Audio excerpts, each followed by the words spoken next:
Les États-Unis invitent les Américains à reconsidérer leur voyage en Chine. Nous vous résumons les risques cités.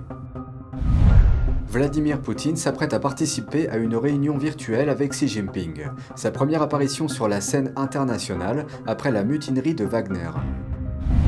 Des déchets nucléaires chinois déversés dans l'océan. Ils sont 6 fois plus contaminés que ceux traités par la centrale nucléaire japonaise de Fukushima. Quel rôle cela joue-t-il dans la dernière querelle entre Tokyo et Pékin ? Qu'en pensez-vous? Faites-le nous savoir ci-dessous et abonnez-vous si vous ne l'avez pas encore fait. Bienvenue dans Regard sur la Chine. Nous commençons cette émission avec un avertissement de la part du département d'État américain à ses citoyens. Si vous envisagez de vous rendre en Chine, à Hong Kong ou à Macao, vous devriez reconsidérer votre décision. Le département d'État a mis à jour ses conseils aux voyageurs samedi, le jour même de l'entrée en vigueur d'une nouvelle loi en Chine. Cette réglementation importante inquiète de nombreux Occidentaux vivant en Chine, qu'il s'agisse de chefs d'entreprise, de journalistes ou d'universitaires. Voici pourquoi. La nouvelle loi chinoise élargit la définition de l'espionnage sans toutefois la définir clairement. Selon cette règle, si une personne transfère des documents, des données ou du matériel liés à la sécurité nationale de la Chine, cette action peut être considérée comme de l'espionnage. Quant aux personnes soupçonnées d'espionnage, les autorités chinoises peuvent leur interdire de quitter le pays. Elles peuvent également fouiller les sacs, les appareils électroniques et les biens des suspects. En raison de l'explication très vague de cette loi, certains craignent que des activités commerciales normales soient considérées comme des actes criminels, par exemple la collecte de données sur le marché par les propriétaires d'entreprises ou les reportages des journalistes. La nouvelle loi a été adoptée après une série de mesures de répression prises par Pékin. La Chine a récemment perquisitionné les bureaux en Chine de 2 sociétés étrangères, Capvision et Mintz. Un autre géant américain du conseil, Bain & Company, a déclaré que la police chinoise avait interrogé le personnel de son bureau de Shanghai. Pékin a également arrêté des dizaines d'étrangers pour espionnage. Ce fut le cas de Michael Spavor, un consultant canadien, de Michael Kovrig, un ancien diplomate canadien, et de Chang Lei, une présentatrice australienne d'un journal télévisé. En mai dernier, la Chine a condamné un citoyen américain de 78 ans à la prison à vie. L'accusation est liée à l'espionnage, mais les autorités chinoises n'ont pas donné de détails. Le président russe doit rencontrer le dirigeant chinois mardi ainsi que le premier ministre indien. Ce sera la première apparition de Poutine sur la scène internationale après la mutinerie du groupe Wagner. Il y a 2 semaines, ce groupe de mercenaires privés s'est emparé d'installations militaires clés en Russie. Mais un accord a mis fin à l'incident. Wagner s'est retiré et le chef du groupe a été envoyé en Biélorussie. Aujourd'hui, l'incertitude plane quant aux conséquences de cette affaire pour la Russie de Vladimir Poutine et la guerre en Ukraine. Lundi, le ministre chinois de la Défense a rencontré son homologue russe. Il s'est engagé à porter les relations militaires à un niveau supérieur. Le sommet virtuel s'inscrira dans le cadre de l'Organisation de coopération de Shanghai. Il s'agit d'un bloc portant sur la sécurité dirigé par la Chine et la Russie pour contrer l'Occident. L'Inde est également membre de ce bloc. Son premier ministre Narendra Modi s'est rendu à Washington il y a 2 semaines. Les États-Unis ont signé un certain nombre d'accords importants et partagé des technologies sensibles avec l'Inde. Une cérémonie du lever du drapeau a eu lieu à Hong Kong ce week-end. Cette année, elle marque le 26e anniversaire de la rétrocession du territoire de l'autorité britannique à l'autorité chinoise.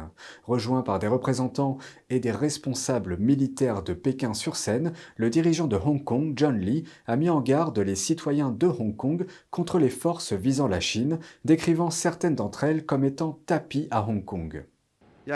Nous devons être vigilants et mettre complètement en œuvre la politique « un pays, 2 systèmes ». Il a également promis d'intégrer davantage Hong Kong dans le développement global de la Chine. Nous attirerons des entreprises stratégiques et tirerons parti de l'avantage unique de Hong Kong d'être soutenu par notre mère patrie tout en étant connecté au monde.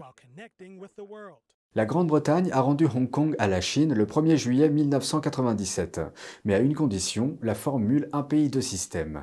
Cette politique garantit une large autonomie et une indépendance judiciaire que l'on ne retrouve pas en Chine continentale.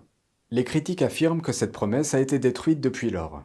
La loi de sécurité de Pékin sur Hong Kong en 2020 punit les actes dits de subversion d'une peine d'emprisonnement à vie. Un grand nombre de militants pro-démocratie ont été arrêtés. À Taïwan, les législateurs ont marqué l'anniversaire en dénonçant Pékin pour avoir ouvertement renié l'accord avec la Grande-Bretagne et de transformer, je cite, la perle de l'Orient en un lieu de cauchemar. À l'occasion de l'anniversaire de la prise de contrôle de Hong Kong, le département de la police de la ville a accusé lundi 8 militants basés à l'étranger d'infractions graves. Il s'agit notamment de collusion avec des forces étrangères et d'incitation à la sécession. En outre, une station de radio pro-démocratique de la ville, vieille de près de 20 ans, a fermé ses portes en raison de pressions dangereuses. Voici un point de vue rapproché sur la situation. Nathan Law est l'un des 8 militants nouvellement accusés à Hong Kong. Des avis de recherche ont été émis avec des récompenses de plus de 120 000 $. Les militants sont basés dans des pays comme les États-Unis, la Grande-Bretagne et l'Australie. Ils sont inculpés en application d'une loi sur la sécurité nationale que Pékin a imposée à l'ancienne colonie britannique en 2020. Sous cette loi, 260 personnes ont été arrêtées à Hong Kong et 79 d'entre elles ont été condamnées. Un nouveau coup porté à la liberté de la presse à Hong Kong. La station Citizens Radio a diffusé sa dernière émission vendredi. Entassés dans un petit studio, les animateurs de la station pro-démocratie ont fait leurs adieux à leurs auditeurs. Nous n'avons pas eu d'autre choix que de suspendre la diffusion après l'émission de ce soir. Le fondateur explique que la fermeture est due à une situation politique dangereuse et au gel de son compte bancaire. La politique de Hong Kong est confrontée à un changement qui ressemble à une falaise. Même si nous invitons des invités à l'émission, ils ne peuvent pas s'exprimer librement car la ligne rouge est partout. Je vous remercie tous pour votre soutien au cours des 18 dernières années. Si le destin le permet, nous nous reverrons. La loi sur la sécurité nationale de Pékin a déjà entraîné la fermeture d'organes similaires dans la ville, notamment le journal Apple Daily et Stern News. Jimmy Pang, animateur à Citizens Radio, a adopté un ton de défi au cours de ce qu'il a appelé une nuit importante dans l'histoire de la radiodiffusion à Hong Kong.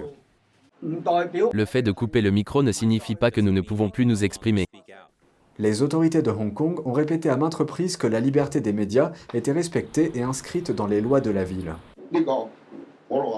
J'ai 67 ans. Je ne sais pas si je pourrais en être témoin. J'espère que les jeunes continueront à s'accrocher à leurs idéaux, qu'il y aura un lendemain. L'armée taïwanaise a démarré la semaine avec des exercices. Les troupes ont effectué des tirs réels sur la côte sud de l'île lundi. Lors d'une simulation visant à repousser une invasion étrangère, des Humvees camouflés de l'armée taïwanaise ont circulé dans la zone. Des missiles anti-chars de fabrication américaine ont été tirés pour détruire des cibles statiques près du littoral. L'exercice de défense doit être similaire à un combat réel, permettant à notre armée d'être confiante et d'avoir la capacité de protéger notre patrie. La ville côtière de Fangshan, située à la pointe sud de l'île, revêt une importance stratégique. Elle donne sur le détroit de Taïwan, la mer de Chine méridionale, l'océan Pacifique et le canal de Bashi. Elle s'avère utile pour surveiller l'activité militaire chinoise et constitue un site d'atterrissage potentiel en cas d'invasion. Boycott de consommateurs et avertissement diplomatique. Tokyo et Pékin sont au cœur d'un conflit majeur sur le rejet prévu de l'eau traitée de la centrale nucléaire japonaise de Fukushima. Mais un nouveau rapport indique que la Chine a déversé ses propres eaux usées radioactives dans l'océan et qu'elles sont 6 fois plus contaminées que celles de la centrale japonaise de Fukushima. Un récent scandale à Shanghai, en Chine, amène les habitants à se demander si l'eau du robinet est vraiment salubre. Voici la suite. La Tokyo Electric Power Company, ou TEPCO, prévoit de rejeter plus d'1 million de tonnes d'eau usée traitée dans la mer, et ce dès cet été.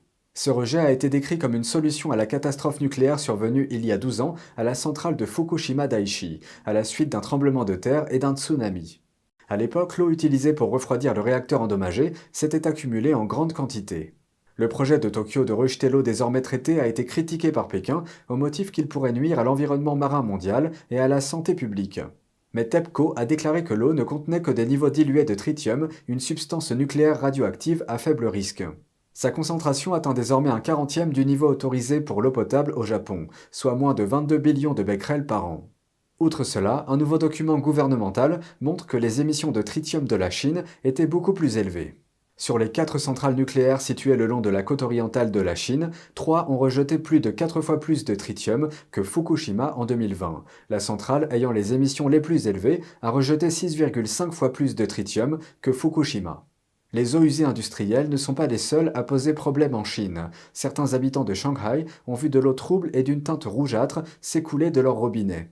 Des taches de rouille ont été laissées sur le sol après le rinçage des canalisations.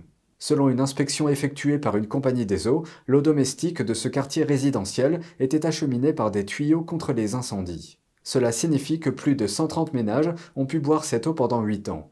Contrairement à beaucoup de villes dans le monde, les conduites d'incendie en Chine sont séparées de celles qui desservent les habitations. L'eau qui y circule ne répond pas aux normes d'utilisation domestique. C'est tout pour aujourd'hui, merci d'avoir suivi Regard sur la Chine. On se retrouve demain pour une nouvelle émission. Prenez soin de vous et à bientôt.